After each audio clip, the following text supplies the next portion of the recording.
Bonjour à toutes et à tous. Alors, imaginez un instant. Une sorte de forteresse vivante, une frontière incroyablement intelligente qui protège le secret même de la vie. C'est exactement ce qu'on va explorer aujourd'hui, la membrane plasmique. Pensez-y comme le gardien ultime, celui qui décide qui entre, qui sort et qui définit ce qu'est une cellule. Allez, on plonge dedans. Alors, quel est le programme? D'abord, on va voir qui est ce fameux gardien. Ensuite, on va décortiquer sa composition, un peu comme des experts en biologie. On verra aussi comment la cellule reconnaît ses amis de ses ennemis. Puis, on listera toutes ses missions, et elles sont nombreuses. Et pour finir, on regardera de plus près comment elle gère tout ce trafic de molécules, un véritable balai incessant. On attaque donc avec notre première partie, le gardien vivant de la cellule. Et tout de suite, il faut oublier l'image d'un simple mur, d'une simple paroi inerte. Non, la membrane plasmique, c'est bien plus que ça. C'est une frontière vivante, une sorte de peau intelligente qui est constamment en activité. Alors, la question se pose, quel est ce gardien si important, si essentiel dans notre corps? Ce gardien qui, au fond, protège chacune de nos milliards de cellules. Eh bien, la réponse, c'est bien sûr la membrane plasmique. Et attention, ce n'est pas juste une enveloppe, hein. C'est une barrière active, dynamique. Elle filtre, elle communique et surtout, elle définit cet espace sacré qui est l'intérieur de la cellule en le séparant complètement du monde extérieur.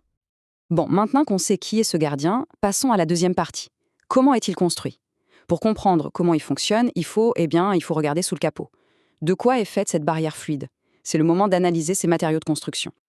Alors, en gros, la membrane, c'est un cocktail de 3 ingrédients principaux. On a d'abord les lipides, qui comptent pour environ 43%. Eux, ils forment la structure de base, le châssis si on veut. Ensuite, les stars, ce sont les protéines, presque la moitié, 49%. Ce sont elles qui font tout le travail. Et enfin, on a les glucides, environ 8%, qui agissent un peu comme des antennes d'identification à la surface. Zoomons un peu sur cette fondation lipidique. Le composant principal, ce sont les phospholipides. On peut les voir comme les briques de ce mur vivant. Ensuite, on a le cholestérol. Lui, son rôle est crucial. C'est un peu le ciment qui assure que tout reste souple mais solide. Il empêche la membrane de devenir trop rigide quand il fait froid ou trop liquide quand il fait chaud. Et enfin, il y a les glycolipides qui sont comme des étiquettes d'adresse à la surface. On y reviendra, c'est super important pour la reconnaissance. Ok, si les lipides sont les murs, alors les protéines, c'est toute la main-d'œuvre. Ce sont à la fois les portes, les capteurs, les agents de sécurité, bref, celles qui agissent. On en distingue deux grands types. D'abord, les protéines intégrales, qui sont vraiment encastrées dans la membrane. Certaines la traversent même de part en part, formant des sortes de tunnels ou de transporteurs. Et puis, on a les protéines périphériques. Elles sont juste attachées à la surface, pas incrustées. On peut les imaginer comme des patrouilles qui relaient des informations. Et tout cet assemblage, ça apporte un nom très imagé, le modèle de la mosaïque fluide. Alors pourquoi ces deux mots? Mosaïque parce que c'est un patchwork, un assemblage de plein de pièces différentes, des lipides, des protéines, des glucides.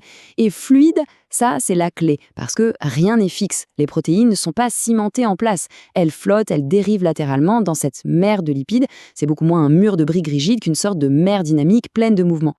On enchaîne avec la troisième partie et on va se concentrer sur le système d'identification de la cellule.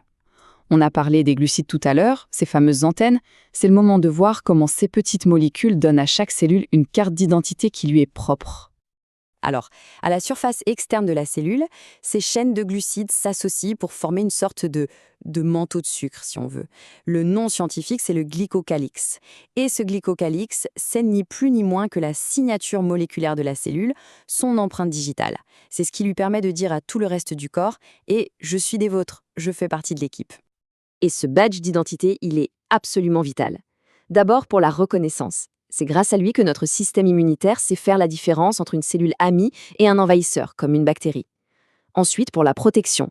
Ce manteau protège la cellule des agressions physiques et chimiques. Et enfin, pour l'adhérence. C'est ce qui permet aux cellules de s'accrocher les unes aux autres pour former des tissus et donc nos organes. Quatrième partie. On a vu les pièces du puzzle, n'est-ce pas? Les lipides pour la structure, les protéines pour l'action, les glucides pour l'identité. Maintenant, voyons comment tout ça fonctionne ensemble.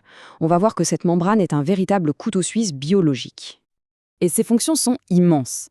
D'abord, la base. Elle compartimente. Elle crée un intérieur, un chez-soi pour la cellule. Ensuite, bien sûr, elle agit en barrière sélective.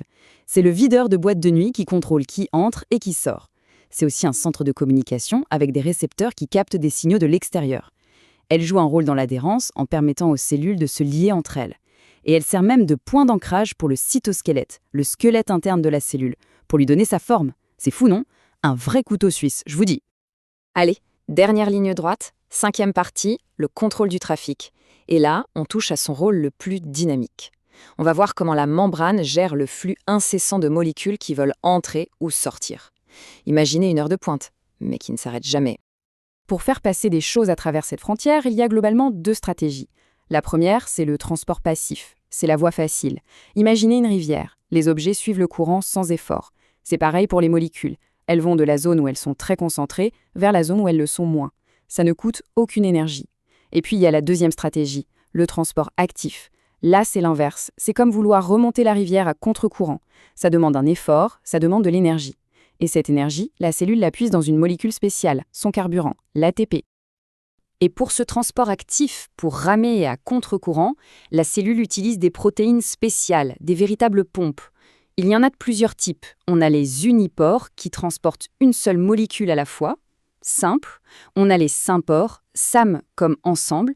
Ils transportent 2 molécules en même temps dans la même direction.